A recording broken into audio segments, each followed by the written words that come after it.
Mr. President, The senator from Minnesota is recognized. yes, I would ask that the quorum be vitiated. Without objection. Thank you, Mr. President. I have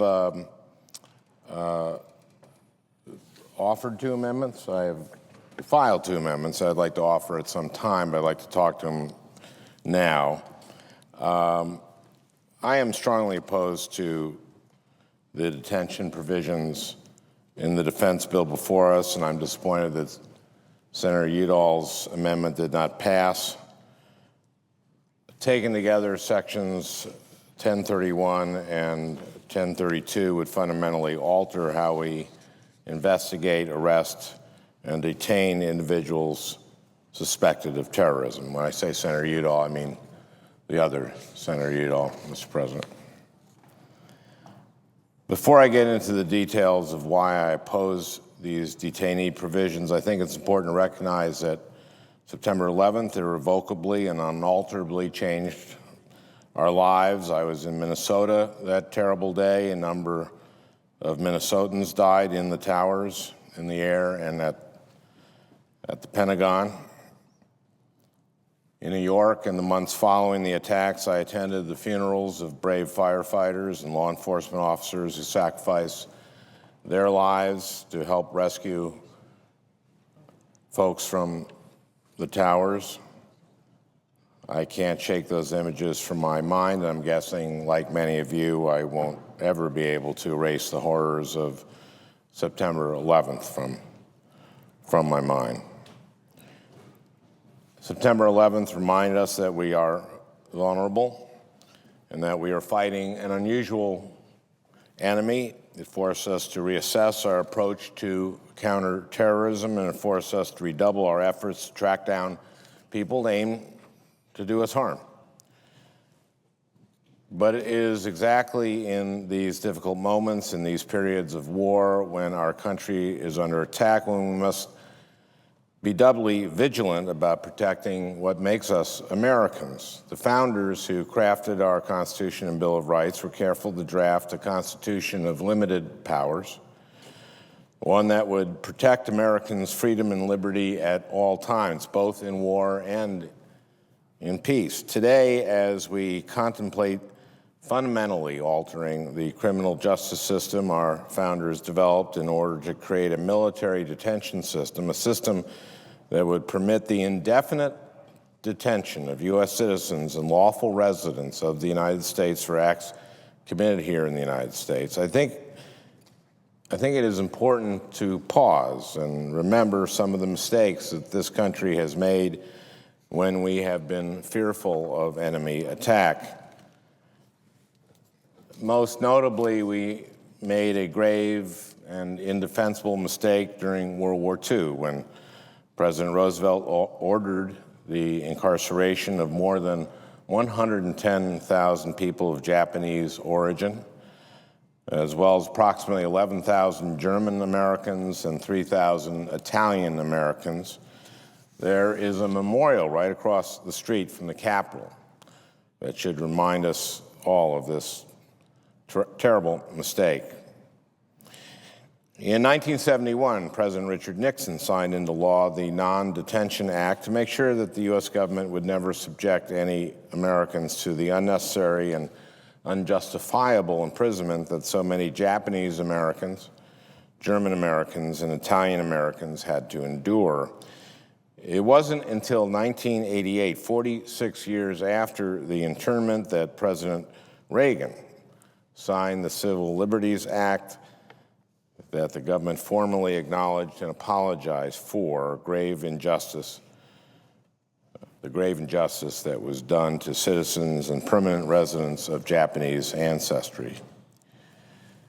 These were dark periods in American history, and it is easy standing here today to think that that is all behind us, that it is a distant memory. But I fear the detention provisions in this bill forget the lessons we learned from the mistakes we made when we interned thousands of innocent Japanese, Germans, and Italians, or when we destroyed the lives of supposed communist sympathizers with nary a shred of evidence of guilt.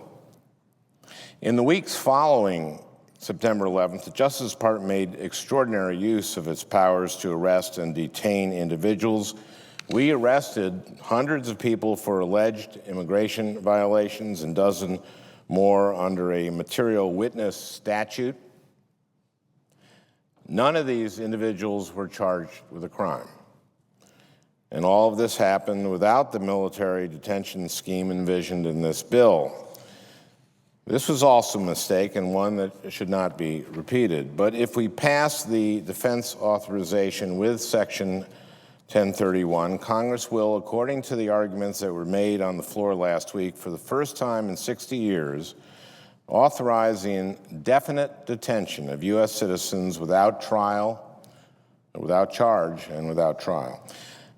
This would be the first time that Congress has deviated from President Nixon's Non-Detention Act, and what we're talking about here is that Americans could be subjected to life imprisonment. Think about that for just a moment. Life imprisonment without ever being charged or tried or convicted of a crime, without ever having an opportunity to prove your innocence to a judge or a jury of your peers, and without the government ever having to prove your guilt beyond a reasonable doubt. Life in prison. I think that denigrates the very foundation of this country. It denigrates the Bill of Rights. It denigrates what our founders intended when they created a civilian, non-military justice system for trying and punishing people for crimes committed on U.S. soil.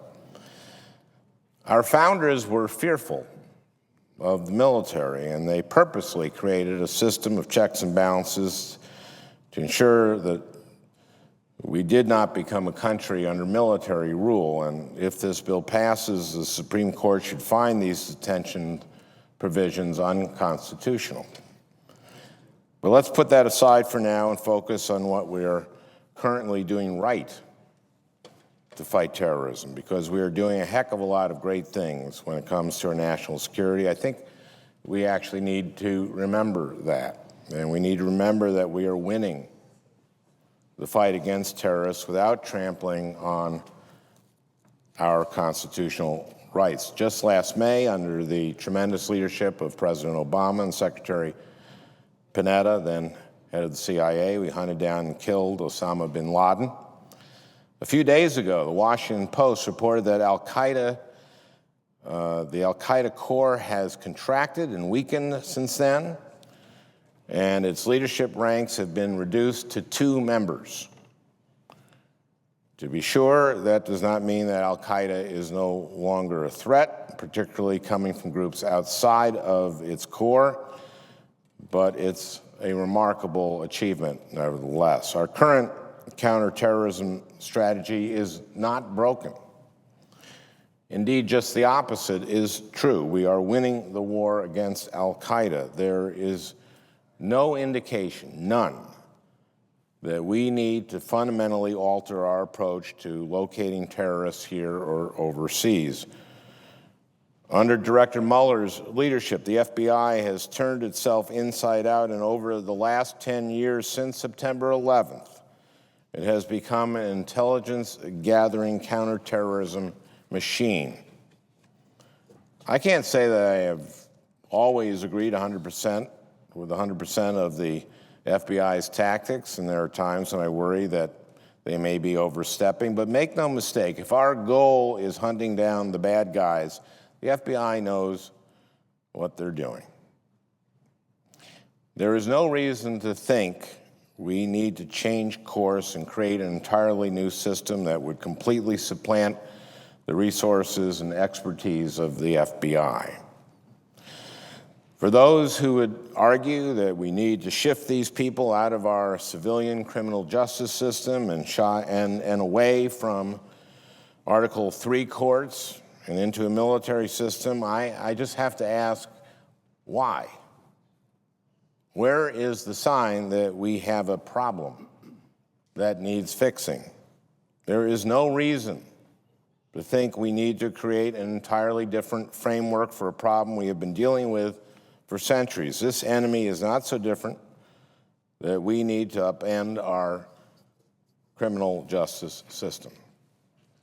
Mr. President, I think this is a solution in search of a problem.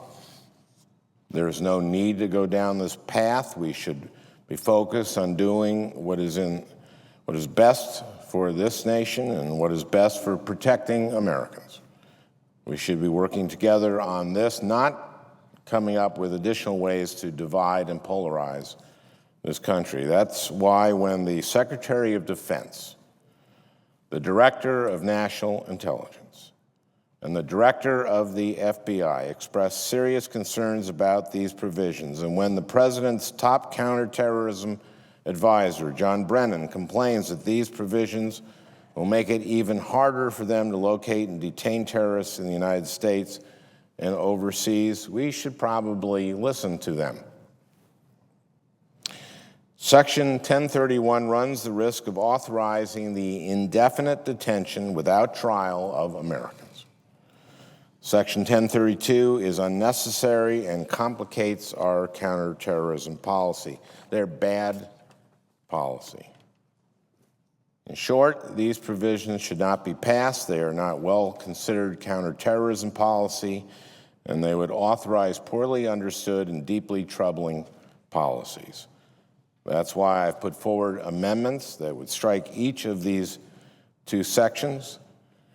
That's why I co-sponsored Senator Mark Udall's amendment, the presiding officer's cousin.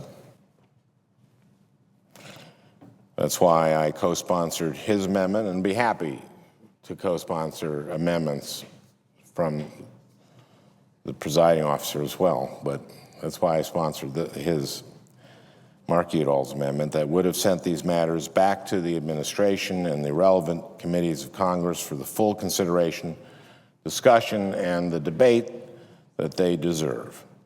Our national security and our freedom require nothing less. Mr. President, I thank you, and I yield the floor and would suggest the absence of a quorum. The clerk will call the roll. Mr. Akaka.